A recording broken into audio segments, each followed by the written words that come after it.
Hello guys! Good morning! So today is mag-haul tayo na pabili ko kahapon. So this is a separate video. Separate video ito kasi dapat supposedly kahapon ko to dapat hinol. Ang problema is ginabi kami kasi ang dami namin nilakad kahapon. Kahit nag-taxi kami, nakauwi pa rin kami ng mga oras pa? 7. Yeah, 7 o'clock.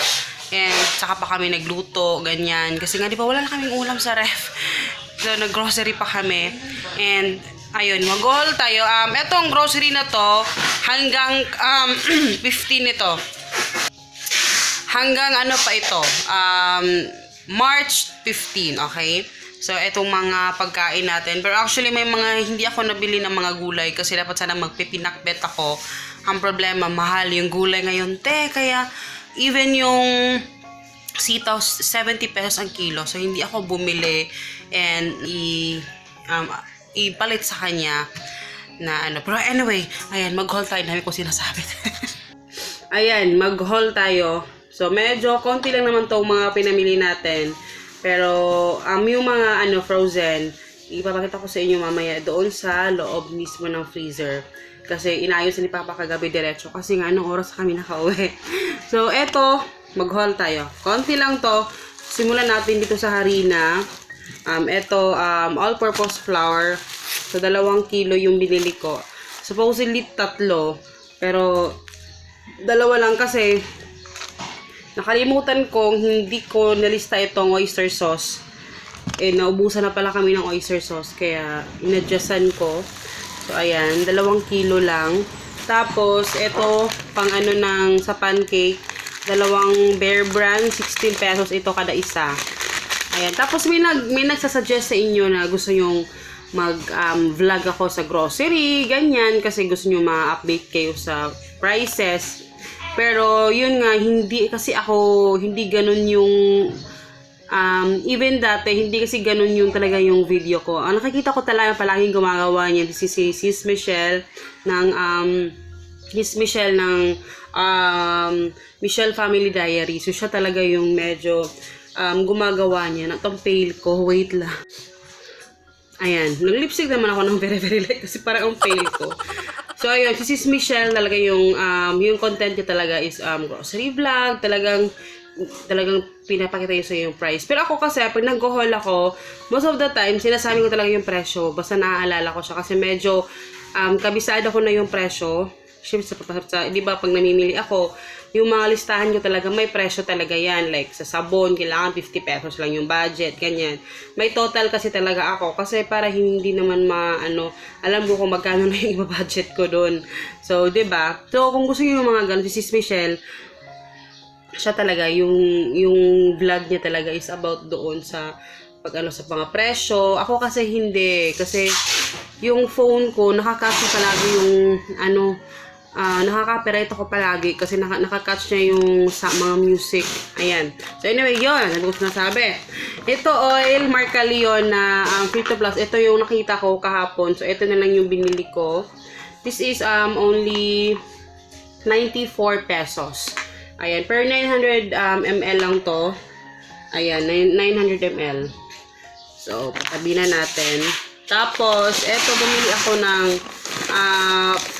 pagkain ng mga aso. Ayan, nakikita nyo ba? Ayan, dog food nila. Ang dog food nila is actually, lang to. Ini ni Papa, no, sorry. Nagpapa kasi siya ng mga order. So, ibibihin na lang natin kasi kailangan namin yung mga order ngayon. So, 2 kilo yung binili ko. Ang brand nito is, ito yung brand, Beef Pro. Ayan. Yung Beef Pro naman is, I think, 114 pesos ang kilo. So, 2 kilo yung binili ko. And medyo nagugustuhan naman nila ito. And medyo tumataba naman sila, no? Pero medyo hindi ganun kaganda yung amoy.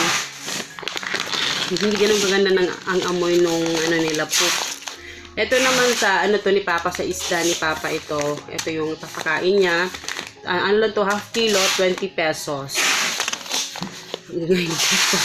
Tapos, ito yung mga sabon. Actually, in fairness itong Palmolive na pink, ayan. Wait lang. Ayan, medyo maganda yung angulo dyan. Etong Palmolive na pink, medyo okay siya sa buhok ko, in fairness sa kanya. And, ayun. Pero binababad ko siya ng at least mga 1 minute sa buhok ko bago ko siya banlawan. Pero maliit lang yung binadget ko. Kasi nga, maliit lang din yung... Meron pa kasi kami dyan sa... meron pa kami isang malaki na ganito. Kaya maliit lang yung binili ko. Binadget ko nito is for 50 pesos lang. So, eto 40... I think 49 ata ito yung price. Basta hindi siya mabot ng 50 pesos. Tapos, eto, bumili din ako ng Fujisan. Eto naman yung lang ginagamit ko. So, 50 pesos yung binadget ko. So, tamang-tama yung price niya. And sa Safeguard naman, pila ni Safeguard pa? Eto naman sa Safeguard, si Papa yung pinakuha ko nito. Kasi kinuha niyang una nung maliit. Yung maliit lang. Sabi ko sa kanya, kailangan malaki. Kasi 50 pesos yung binadget ko dito. So, eto naman 50 pesos din. Ayan. Safeguard na malaki. Kasi, kakabili lang kasi namin ng sabon nung nakaraan. Kasi naubusan na kami ng sabon. Tapos, ito, Zone Rocks. Kasi hindi na akong ganun kalakas gumamit ng Zone Rocks ngayon. Pero, kailangan pa rin namin siya. At ang hinahanap ko is yung mas malaki nito. Yung sunod nito. Kaso wala. Wala silang stocks. And yung binadget ko naman dito sa Zone Rocks is 30 pesos lang naman. 30 pesos. Ayun, 30 pesos. Parang ganun. So, ito naman is 21 pesos. Tapos ito 8 pesos. Para lang at least maano yung budget. So, at least ito. Magagamit pa rin to. Ito sa mga singit-singit, na mga hindi maabot ng pwedeng paglinisan. Ito naman, Johnson's na milk bath. Actually, si Hagrid, ang ginagawa ko ngayon, bar na sana yung pinapagamit ko sa kanya. Kaso, parang nag-iba yung skin niya sa face niya. So, binili ko siya ulit sa Johnson's. Kasi naiinis ako sa kanya. Ang bilis maubos ito sa kanya kasi parang pinaglalaruan niya. Kasi, pero ngayon, itatry ko na siya na kung paano gamitin itong ganito, kung ilang patak lang. Wow. Joy ba ito? Isang patak lang. So, ayan, bumili ako. Ito naman, binadget ko nito is actually, ang binadget ko nito is 50 pesos lang talaga. Pero, ang price ito is, ilang yun yung Johnson's pang? Ay, ang price ito is, sumobra ako nito sa Johnson's. Pero hindi ko na maalala yung price. Pero ang alam ko, sumobra ako ng konti dyan. Pero, ayun. Tapos, ito nga yung Mother's Best. Yung hindi ko nalista kahapon. Pero, wala na pala kami. So, bumili ako ng oyster sauce kasi parang lahat nilalagyan namin ito. Kahit pansit. Basta lahat. Ang dami namin pinilalagyan ito kasi masarap talaga siya. Ito naman, nasa mga 85 yung price nito. Ito, Lariat na soy sauce, kasi wala na kaming soy sauce. Pero marami pa kaming suka. Pero actually, may set kasi doon na mas makakatipid ka, pero marami pa kaming suka. Kaya toyo lang yung kinuha ko. So, sa toyo naman, binadget ko is 50 pesos din. Pero yung price ito, I think nasa mga 40 plus lang. Ayan. Tapos, eto hindi to kasama sa budget. Pero, meron siya. Si Hagrid kumuha nito, kaya pinabayaan ko na lang. So, kumuha siya ng isang, mahal to sa Ororama. I think nasa pa 54 ito. Ayan. Tapos, bumili kami ng bread, gardenia. Ito yung inumagahan namin kanina. This is 78 pesos. Mahal na pala sila. 75 lang to dati. 75 ba? Kalimutan ko na. Tapos, itong Tasty Boy. Ito yung pinaka-favorite namin. Hindi ko alam yung sa crispy fry, hindi na siya, parang sa crispy fry, masarap siya kung sa manok, I think. Pero kung syempre sa isda, kasi yung isda yung aming nilalagyan nito, maganda yung Tasty Boy. Ayan. Tapos, chinek ko na talaga kung hindi ba to spicy, kasi nung una nakakuha ako ng spicy. So, hindi ko makain si Hagrid ng spicy. So, eto lahat, kaya plain yung kinuha ko lahat, tatlo. Eto naman, this is 9 pesos. And, kasi hindi siya mawat ng 10 pesos. Ayan. Tatlo yung kinuha ko. And, eto naman, bumili ako ng wipes. Maraming sa iyo nagsasuggest about sa wipes na dapat organic or something ganyan. Pero, actually, hindi ako ganun kaano sa wipes kasi mahirap magdala ng Pasensya na. Yun ang mga katanungan sa papaabot o sa shipment. So, eto, binibili ko kasi ito. Ito, binibili ko to sa... Ano ito ngalan pa? Magpaitan, ano Free Life. Ayun, Free Life. Kasi may card kasi ako doon. So, every time na bumibili ako, meron akong 5% sa lahat ng binibili ko. So, yung card naman, free nilang binibigay yun. Hindi namin binibili. Free nilang binibigay. So, ay, free ba ito pa? Oh, lagi free. Tapos, yun. Free naman. So, kinuha ko na lang. And then, magaganda kasi yung mga items sila at mura din. Ang cute.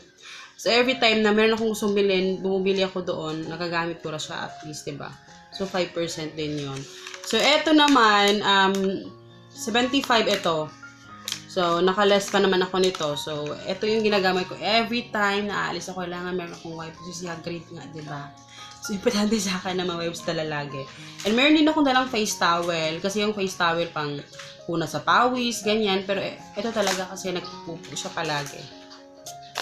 And, kahapon, actually, bumili kami ng slipper ni Papa. Pero hindi ko napakita kasi sinuot na niya. So, pero yung slipper niya, mura lang din. Yung mga slippers namin, mura lang talaga siya. And, bumili ako ng sapatos ko. Kasi yung sapatos ko, as in, wala na. Puro nasira yung sapatos ko. Kasi ang laki kasi ng paa ko, guys. 40, kasi may mga 40 na size na medyo maliit siya pa rin. And, sawang-sawa na ako sa black, pero wala akong choice. Black lang talaga yung nakuha ko. Kasi nga, hindi ako makasya ng mga sapatos. And, hindi ko alam, hindi talaga mag-asya sa akin. So, yung black lang, lahat ng naghanap, meron doon na yung parang mustard. Favorite ko na color yun, diba? So, nangarap ako talaga na sana masuot ko yun. 40 din yung size, pero hindi ko alam, maliit siya. Hindi siya kasya sa akin. Yung black lang yung nagkasya. As in, black lang talaga. So, ito na yung kinuha ko. Pero mura lang din to. 299. Naghanap ako dun sa medyo mahal-mahal na price. Pero maliliit pa rin. And, usually, nagkakasya ako sa sapatos sa Payless. Pero, wala kaming budget doon. Ibabudget na lang namin yon sa sapatos ni Hagrid. Kasi, yung mga sapatos ni Hagrid, medyo lumiliit na. So, si Hagrid na lang yung aming anuhin. Kasi gusto ko yung mga sapatos sa Payless talaga. Kasi matitibay talaga siya. Yung mga shoes ni Hagrid talagang napaglitan na lang niya kahit ilang beses na ginamit, hindi talaga nasira. Pero eto, sapatos yung binili ko kasi wala na akong magagamit talaga. So, wala akong choice. Black pa rin. Pero at least, diba, magagamit ko sa iba-ibang mga panahon. Iba-ibang panahon. So, ayan. Yun yung nabili natin sa, nakita ko sa inyo yung, mga pamili natin sa, yung mga frozen. So, ayan, may laman na siya. Kasi baka hapon wala siyang laman. Nakita ko sa inyo, so walang laman. So, yun na yung indication na parang, yun na yung, kailangan na natin mag-groceries. Bakit ako na sa inyo? So, eto, si Papa din yung nag-arrange ito. Sabi ko sa kanya, pagdating niya, gusto ko diretso niya yung isda kasi baka masira na. So, kasi si Papa yung kumukuha. As usual, sardinas pa rin yung parang sardinas na isda yung aming kinukuha. So, eto yung mga panggisa. Mga pork ata ito. Kasi bumili kami ng bones. Pero yung bones, ang daming laman. Kaya, ang ginagawa namin sa bones, kasi sa isang Sunday, meron kaming sabaw na bones. Din kasi sa Ororama, yung bones nila, sobrang daming laman. As in, sobrang daming laman talaga. And, ang ginagawa namin, kinukunan namin yun ng konting unod. Mga meat niya. Tapos, ginagawa namin panggisa, ganyan. Kasi sobrang dami talaga. Pero, yun yung ginagawa namin. Ito yung pork na nakuha ni Papa. Pork literan pang, no? Pork ito lahat. Diba? Ang dami niya yung nakuha na pork. So, panggisa yan. Pwede yan sa pansit. Ayan. Pansit. And then, eto naman, yung sineparate niya, pang adobo. Adobo ni Pa. Adobo or fried chicken. Nagsaseparate talaga si Papa lagi. May presyo pa, diba? Pang adobo. fried chicken or adobo. Depende sa kanya kung ano yung feel niya that day. And bumili din ako ng hotdog. Ano to, 145 pesos yung hotdog natin. Virginia, mantingali ni Virginia ni pa, no? Virginia ito na hotdog. Pero, ano siya, big shot hotdog. Ayan. Tapos, ito naman, ito yung bones na isasabaw natin. So, ayan siya. And, bumili din tayo ng ano ba ite? Ayan, fish.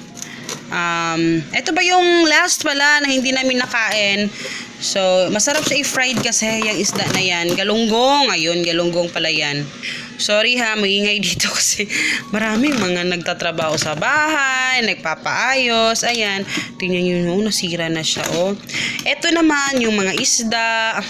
So, lahat ito, mga isda ito, guys. So, ang ano kasi nito, usually, yung isda, minsan, pinakamura na yun, 15 pesos yung ganito, pag talagang season niya. Pero today, hindi niya season. So, 60 pesos ang kilo nito. Bali, 100 lang yung binili ko. So, ayan na siya. Meron na tayong, magkano ba to? Ilan ba to? 2, 4, 6. 6 na isda. Pero, diba, meron pa tayong extra. Ito yung sobra natin nung nakaraang ano. So, ito isda din to. So, ito na yung mga chicken. Ito yung chicken na panggisa rin. So, si separate ni Papa nilagay dito sa mga containers. So, ayan. And ito, meron din kaming dalawang hapunan na, actually, depende, hapunan or umagahan na chicken loaf. Ito talaga, sa lahat ng chicken loaf, ito talaga yung pinakamasarap at pinakamura. And sa mga kainan, like sa mga karinderya, ito talaga yung mga niluluto nila. So, yan lang yung laman. So, ayun, lahat yung napamili natin. And also, ang hindi ko lang talaga nabili yung gulay. Yung gulay lang talaga, yung mga gulay ang hindi ko nabili. And ano pa ba yung hindi ko nabili? Meron akong listahan, kinarush out ko yon. And ayun, yun lang. Tapos ayun, hindi pa rin namin nabili yung isang bangos. Yun yung hindi namin nabili kasi mahal yung bangos, 170 or 180 yung kilo. Medyo mahal siya. But anyway, okay lang kasi may sobra kami sa chicken, may pang fried chicken, mayroon ding special na sa amin yan, pag ganyan, kasi hindi naman typical na kinakain yan everyday. But anyway, yun, lahat yung nabili ko, guys. So, sana na-enjoy niyo yung haul natin, and medyo madaldal talaga ako, no? So, I hope you guys enjoy, and please don't forget to subscribe and like this video kung nagustuhan ninyo. And see you in my next video, guys. Paalam. So, si Papa, ayun.